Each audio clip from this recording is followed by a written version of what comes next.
Welcome, Taurus, to Uranus in Gemini 84-year cycle deep dive video for the ascendant, the sun, or the moon. I'm going to share with you first of all about Uranus's cycle, then its overall energies. I'm going to briefly recap its time in your zodiac sign, but also then what we can expect in Gemini.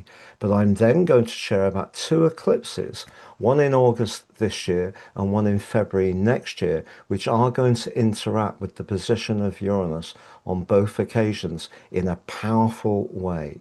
I'm then going to share your event chart on screen from a purely Tauran viewpoint of the exact moment that Uranus arrives, because that event chart provides a backdrop energy that will take you through the next 7 years to 233 when Uranus finally moves for the longer term into the water sign Cancer.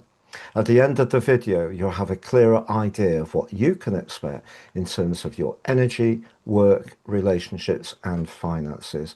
I'm astrologer Patrick Arundel. A very warm welcome. If you've yet to subscribe to my channel, please do so now to help it to continue to thrive.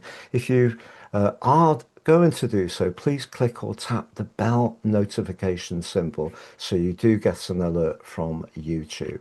If we go back to 1941 in August, Uranus made its way out of your zodiac sign for an initial visit, reversed back into Taurus, returned again the following year through to 1949. If you recall, last year Uranus moved into Gemini for 4 months, repeating that pattern that occurred all those years ago.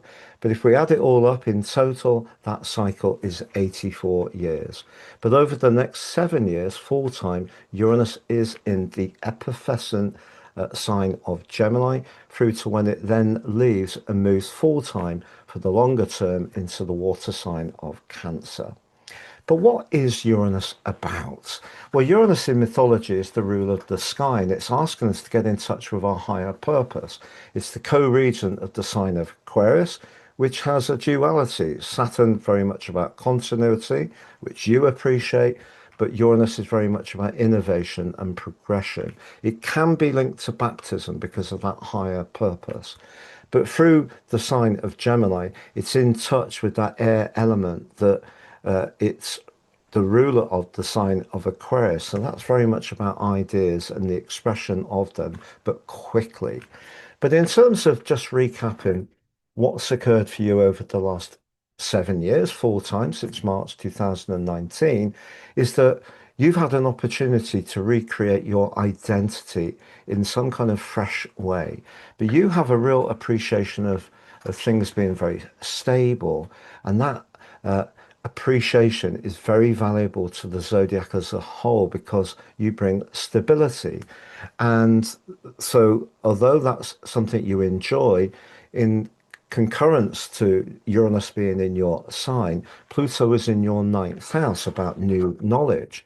The chances are, if you think back to where you were at the very start of the process when Uranus made its initial visit to Taurus in May 2018 for about 4.5 months, you probably have shed certain approaches, you're trying different things, you have gone through a metamorphosis, and that has been very stimulating for you. The opportunity now over the next 7 years is to convert what you've been doing into something more tangible in terms of how you value yourself. Your own values can evolve, but also your financial situation could improve too. So that's the context of the situation. So, what about those two eclipses? Well, the first one's in Pisces in August. The second one is the reverse eclipse, and the final one in a series in Virgo next February. But the first one is when the eclipse is about 5 degrees, and at that time Uranus is 4. The second one, we have around about 1 degree for both. So we have a T square. So just be conscious on the screen, there's Uranus, 0 degrees in the sign of Gemini, but it gets up to 5 degrees before the retrograde begins in September. So it's going to interact for you on the 5th and 11th house axis. The 5th house is about your personal expression, can be to do with where you enjoy life's pleasures, socializing, romantic, children if you have them, their pursuits. The 11th house is much more your connection to friends, but also your longer term plan. But because Uranus is in the second house, it may mean that you're going to experience some unsettled conditions around that long-term plan or around how much you've got to spend on having a good time. Now, because a lot of people are feeling the pinch at the moment, that doesn't seem to be a hard thing to predict.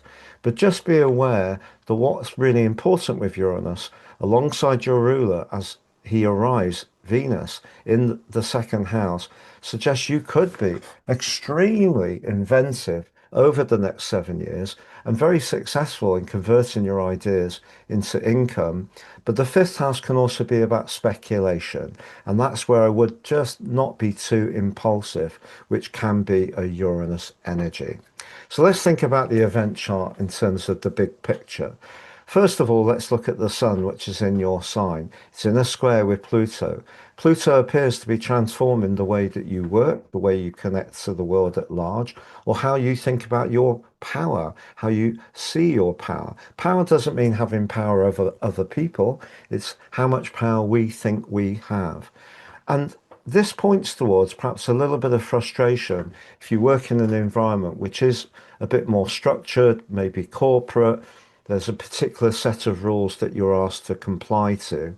But equally, you have got a lot of players in that 12th house, which is very reflective. And one of them, Mercury, the ruler of the sign of Gemini, is in a square with Jupiter. Now, Jupiter is a good guy in Cancer, it's exalted, and can bring from now till the end of June good fortune to you when it comes to how you communicate. But remember, the sign of Gemini is about very fast, agile communication too. So I wouldn't be in too much of a rush because it's possible you could be a bit more impulsive about how you say things or agree to things. Now, that could work out in the dating context. It could work out around your finances. So I think the other thing to share is the moon is in your fourth house, although very late on the anaretic degree, but reflects that two eclipses that are coming, although it's just in the sign of Leo, in being in a square with Uranus. So I think for us all, we are in for a restless time. Now, again, Uranus in Gemini would suggest that's pretty standard, but it may be around how you express yourself and how you get value back. And that fifth house can be about your artistic or creative talents. It can be about your love life. But each time, what circles back to you needs to validate you. So whoever you're playing with, whoever you're loving with, whoever you're speculating with, it needs to make you feel stronger in you. So if you bear that theme in mind over the next 7 years, that will guide you. Because having this collective in the 12th house does suggest that at the moment you are going through a period of reflection, and that's going to go on at pace with Saturn in that part of your situation for the next 2 years. So there may be some parts of your life that are actually coming to a close. So as much as Uranus going through your sign may have given you the opportunity to add extra sparkle and effervescence to your approach, something you were doing or someone you were hanging around with may not actually be part of your thinking now, and you're going through a period of just tying up the loose ends. It could be where you live. It may be a job that's played its role in your life over a long period of time. It may be something to do with the deeper psychological insights that you're gaining, but all of it feeds into that sense of what your value is. And just know that with Neptune, the planet of dreams, in a beautiful link with Venus in particular, there may be connections that you can make, very intuitive connections that will be very good for you over the years to come. So I'm going to summarize those four areas for you, Taurus, of energy, work, relationships, and finances. But I just want to say to you, because you have that innate appreciation of keeping things steady and stable, don't feel you have to sacrifice that. What I feel that you can do is perhaps just add to it around the edges. So, for example, if you have a day job which you mainly enjoy, but you are wanting to do something a little different, you could develop a sideline which actually ends up being very lucrative. And also your sense of personal attractiveness. The second house can be very sensual, but also it's a mix of your aura, but also your mind. So I think you're going to be developing some new views around resources, around money making, and perhaps around what makes you special. And most of all, that link between Venus and Pluto is very, very potent indeed. So don't underestimate your talents for 1 minute. I'd just like to say, however, we have reduced the price of my personal horoscope reports. So you pay for one and you get three.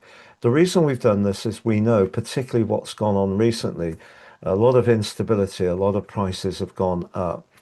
So you pay for one, get three. Please see below for more. And they're great value and can give you stunning insights into how serious astrology has impacted on your life journey. Now, if you've yet to watch your Mars in Aries deep dive video, it's on the screen. If you've yet to watch your monthly video for April on the screen, if you'd like to work with me direct, please see my testimonials below.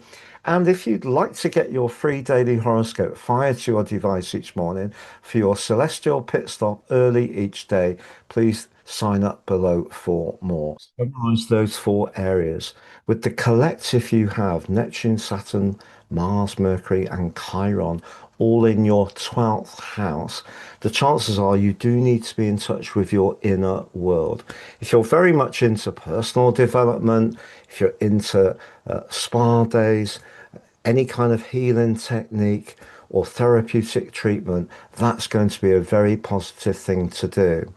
As far as your work is concerned, if you have got some very imaginative ideas with your ruler Venus in the near perfect link to Pluto, the planet of transformation, in the most prominent part of your chart, if you are thinking outside the proverbial box, but also keeping things steady the best you can, you could see a considerable change for the better as far as your financial prospects are concerned. If you work more in a traditional environment with the sun in your sign in a direct clash with Pluto, if you are more of a creative, it could become a little bit limiting for you. It doesn't mean to say you can't still exist there, but you're going to be downloading the atmosphere situations very strongly over the next couple of years. So just bear that in mind. But as far as relationships are concerned, the combination of Venus and Uranus and the second house can be new approaches to sensuality. But the T square, initially the square with the moon, but the T square with the two eclipses does suggest that balancing your energy with your time is going to be a bit of a challenge over the next year because you're going to find yourself very much in demand. But as we know, we can't please all of the people all of the time. But if you are looking to bring a spark into your social life or your romantic situation, I don't think there's going to be any lack of admirers at all.